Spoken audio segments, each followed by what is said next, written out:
Ice cream used to be the ultimate innocent treat from childhood. The biggest controversy was whether you preferred vanilla or chocolate, and the worst thing that could happen was brain freeze. Those days are officially over. While you've been fighting over Ben & Jerry's versus Haagen-Dazs, some truly questionable players have quietly infiltrated your freezer aisle with products that make gas station sushi look like a safe bet. Recently, one brand managed to kill 3 people with bacteria you can't taste, smell, or see, and another mixed up containers so badly that nut-laced ice cream was sold to unsuspecting families with severe allergies. Most of these recalls happen quietly, buried in FDA databases. No nationwide alerts. Just a polite suggestion that maybe you shouldn't eat that pint you bought last week. Meanwhile, these brands continue collecting your money while treating safety protocols like optional suggestions. So let's talk about the 5 ice cream brands that should come with warning labels. And the 5 that actually deserve space in your freezer because life's too short to gamble on dessert. Bluebell wants you to think they've learned their lesson. After their catastrophic 2015 listeria outbreak that literally killed people and shut down their entire operation, they've spent millions on PR campaigns about new standards and renewed commitment to safety. Too bad their actions tell a different story. Just weeks ago, Bluebell quietly recalled products for allergen mislabeling, nut-containing ice cream sold in containers with 0 nut warnings. For families dealing with severe allergies, this isn't an oops moment, it's potentially fatal negligence. One spoonful of the wrong product can trigger anaphylactic shock, and Bluebell's response was essentially a digital shoulder shrug. What makes this particularly infuriating is how they've positioned themselves as the wholesome Southern brand with family values. Their marketing screams homemade goodness and traditional recipes, but their track record screams industrial shortcuts and regulatory gambling. They've mastered the art of looking contrite while changing absolutely nothing about their fundamental approach to quality control. The most maddening part? They're still distributed to schools, nursing homes, and hospitals, the exact places where their previous contamination caused the most damage. Apparently, institutional memory lasts about as long as their freezer burn. Because everyone seems to have forgotten that this brand literally had to rebuild from the ground up due to safety failures. When a company's comeback story includes multiple subsequent recalls, maybe it's time to admit the comeback isn't working. Friendly's built their reputation on nostalgia and accessibility, positioning themselves as the affordable family option that delivers consistent quality without breaking the bank. Unfortunately, the only thing consistent about their recent performance is their ability to mess up basic food safety in spectacularly subtle ways. Their cookies and cream ice cream recently ended up in vanilla bean containers, which sounds harmless until you realize the vanilla bean labels didn't mention soy or wheat, 2 of the most common allergens in America. This wasn't a printing error or a one-off mistake. This was a fundamental breakdown in their production and labeling systems that made it through multiple checkpoints before reaching consumers. The truly frustrating aspect of Friendly's failures is how they've perfected the art of flying under the radar. Their recalls barely make headlines because they've mastered the bureaucratic language of minimizing liability. Everything is described as voluntary, precautionary, or affecting only a limited number of products, even when the contamination reveals systemic problems in their supply chain. Their distribution through UNFI, one of the largest food distributors in the country, means their mistakes get amplified across hundreds of retailers without anyone taking direct responsibility. It's the perfect setup for accountability theater. Everyone involved can point fingers at someone else, while consumers are left wondering which labels they can actually trust. When a brand that prides itself on being friendly can't be trusted with basic allergen disclosure, the relationship feels pretty one-sided. Rich's operates in the shadows of the food service industry, and that's exactly where they want to stay. You won't find their products in regular grocery stores because they don't need your brand loyalty. They have government contracts, school districts, and healthcare facilities locked down. This makes them infinitely more dangerous than brands that have to worry about public perception. Their recent listeria scare pulled over 100,000 individual ice cream cups from institutions across multiple states. These weren't premium pints sitting in boutique freezers. These were mass-produced cups served to children in schools and vulnerable patients in hospitals. The people consuming Rich's products often have no choice and no knowledge of what they're eating, making contamination particularly sinister. Rich's thrives on institutional invisibility. Parents don't choose their products, patients don't request them, but they still end up on lunch trays and medical meal plans across the country. This creates a perfect storm where contamination can spread widely before anyone even realizes there's a problem, because the end consumers have no idea what brand they're consuming. The most disturbing aspect of Rich's operation is how completely they've insulated themselves from accountability. Their recalls are buried in food service industry publications that regular people never read. They don't issue public statements or explanations because they don't have to. Their customers are purchasing departments and contract managers, not individuals who might demand answers. When institutions trust a brand to feed vulnerable populations, that brand should be held to the highest possible standards. Rich's treats those standards like optional guidelines, and the system lets them get away with it. Breyers represents everything wrong with modern food marketing, a brand trading on decades-old reputation while quietly degrading their actual product into something barely recognizable. They've managed to pull off one of the most successful bait-and-switch operations in the grocery store, and most people haven't even noticed. The original Breyers formula was famously simple: milk, cream, sugar, and natural flavorings. That simplicity was their entire brand identity, the reason people chose them over competitors with longer ingredient lists. Today's Breyers contains so many additives, stabilizers, and artificial ingredients that much of their product line can't legally be called ice cream anymore. It's technically frozen dairy dessert, but they've buried that reclassification where most consumers will never notice. Owned by Unilever, Breyers has become a case study in corporate cost-cutting disguised as product innovation. They've systematically replaced premium ingredients with cheaper alternatives while maintaining the same packaging, pricing, and marketing messages that built their reputation. The result is a product that looks familiar but delivers a completely different experience, one that tastes artificial and melts in unnatural ways. The most cynical aspect of Breyers' transformation is how deliberately they've obscured these changes. The visual branding remains clean and minimalist, suggesting the same wholesome simplicity their original products delivered. Meanwhile, the ingredient list reads like a chemistry experiment filled with thickeners, emulsifiers, and synthetic flavorings that would have horrified the company's founders. When a brand's primary selling point becomes false advertising, every purchase feels like being scammed in slow motion. Turkey Hill has spent years cultivating an image of pastoral authenticity, complete with Pennsylvania farm imagery and wholesome marketing copy that suggests their products come from some idyllic countryside operation. The reality is far less charming. This is a corporate-owned brand that prioritizes volume and profit margins over the safety standards their marketing implies. Metal shavings in chocolate marshmallow ice cream, actual metal fragments that made it through production, quality control, and distribution before being discovered by consumers.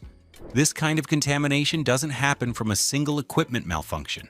It suggests systematic failures in maintenance, inspection, and safety protocols that should terrify anyone familiar with food production standards.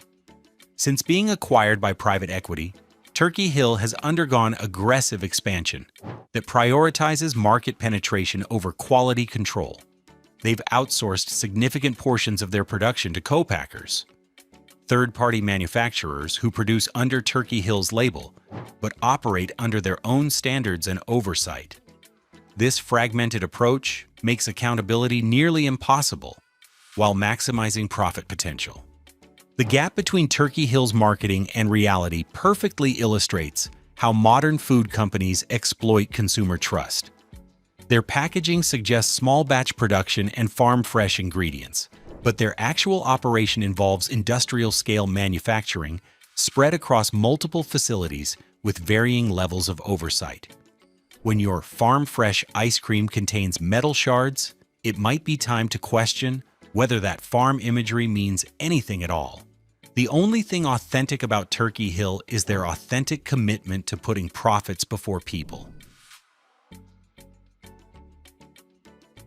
Before we dive into the brands that actually deserve your money, hit the like button and subscribe if this investigation has opened your eyes to the shady secrets of the food industry.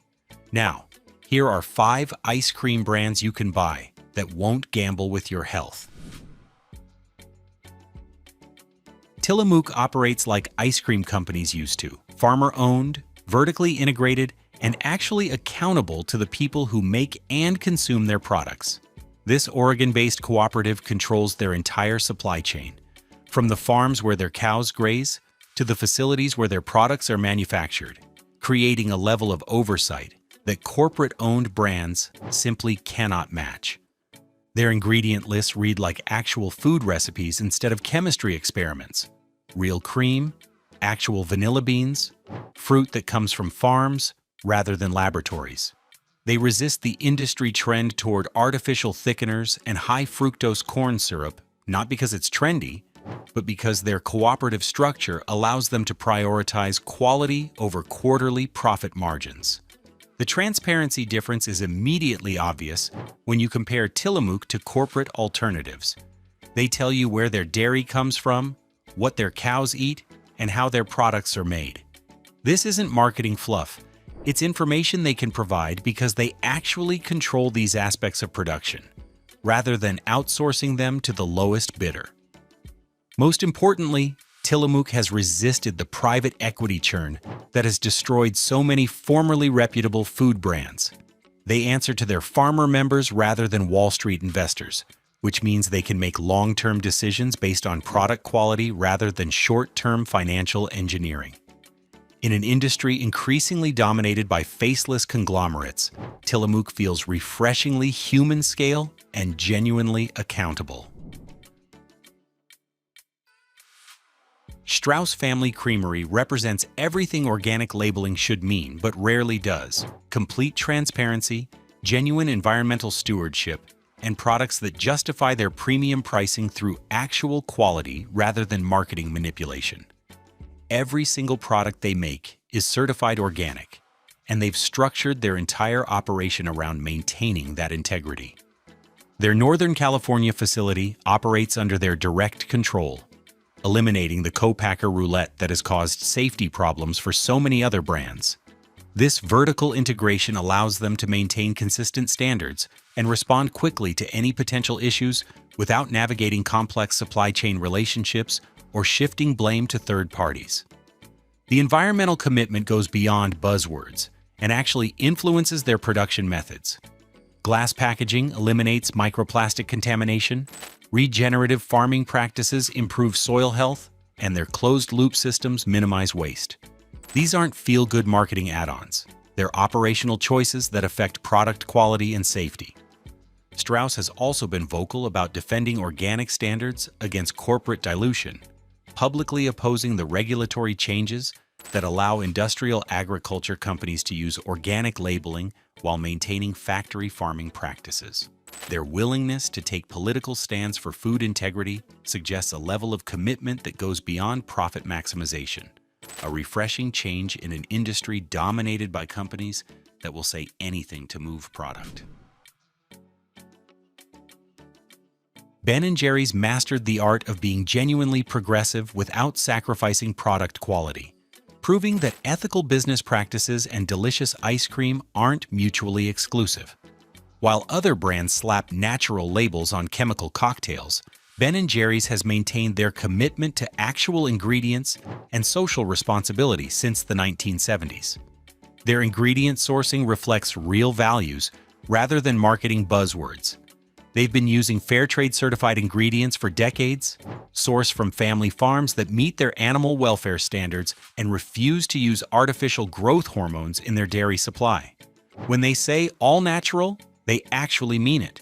No high fructose corn syrup, no artificial flavors, no shortcuts that compromise quality for profit margins. What sets Ben & Jerry's apart is their willingness to take political stands that could cost them customers. They've opposed factory farming, supported climate action, and advocated for social justice causes when it would have been easier and more profitable to stay neutral. This isn't performative activism. It's built into their business model and reflected in their operational choices. The Unilever acquisition in 2000 could have destroyed their integrity, but they negotiated unusual independence clauses that protect their social mission and ingredient standards. While many brands use acquisition as an excuse to cut corners, Ben & Jerry's has maintained their quality commitments and continues to expand their ethical sourcing practices. When a brand puts principles before profits and actually delivers on both, they've earned your freezer space. Haagen-Dazs represents what happens when a brand commits to genuine premium quality instead of just premium pricing. Their ingredient lists are refreshingly short because they don't need chemical enhancers to create superior texture and flavor. They achieve it through better ingredients and traditional ice cream making techniques. The 5-ingredient philosophy isn't a marketing gimmick. It's a production standard that forces them to source exceptional raw materials. Their vanilla comes from Madagascar. Their strawberries are selected for flavor intensity rather than shelf stability. And their cream has the butterfat content necessary to create that distinctively rich texture without artificial thickeners. Owned by Nestlé, Haagen-Dazs could easily follow the corporate cost-cutting playbook that has destroyed so many other premium brands. Instead, they've maintained their original standards because their reputation depends entirely on delivering an experience that justifies the price point. Cut corners on Haagen-Dazs, and customers immediately notice the difference. Their manufacturing process prioritizes quality over efficiency, using longer churning times and temperature controls that create better incorporation and smoother texture. The result is ice cream that actually tastes like the premium product it claims to be, rather than clever marketing wrapped around mediocre ingredients. When a brand can charge premium prices and actually deserve them, that's worth supporting. Blue Bunny doesn't pretend to be artisanal or revolutionary. They just make consistently good ice cream without the safety scandals or ingredient deceptions that plague so many of their competitors. Sometimes the most radical thing a food company can do is simply deliver what they promise without drama or controversy. Their safety record is remarkably clean compared to industry standards. While other brands have dealt with listeria outbreaks, metal contamination, and allergen mislabeling, Blue Bunny has maintained steady quality control across their extensive product line. They've proven that large-scale production doesn't have to mean compromised safety standards. The ingredient quality sits comfortably in the middle ground between premium and budget. They use real cream, actual fruit, and recognizable flavorings without the chemical enhancement that makes cheap ice cream taste artificial. It's not organic or artisanal, but it's honest food made by people who understand what ice cream should taste like. Blue Bunny's approach to innovation focuses on flavor variety rather than gimmicky ingredients or manufacturing shortcuts. They've expanded their product line through creative combinations and seasonal offerings while maintaining consistent quality standards across everything they produce. When a brand can be simultaneously accessible and reliable, they've achieved something more valuable than trendy cachet. They've earned trust through consistent performance. The ice cream aisle has become a battlefield between authenticity and deception, between companies that respect their customers and those that exploit them. The brands worth avoiding have mastered the art of looking trustworthy while cutting every possible corner, trading on nostalgia and marketing imagery. The brands worth buying have chosen a harder path, maintaining quality standards that cost more and generate smaller profit margins, being transparent about their methods and ingredients, and taking responsibility when problems occur. They've proven that it's possible to make genuinely good ice cream at commercial scale without compromising safety or integrity. Your freezer space is valuable real estate. And every purchase is a vote for the kind of food system you want to support. Please like and subscribe and let us know in the comments what you think.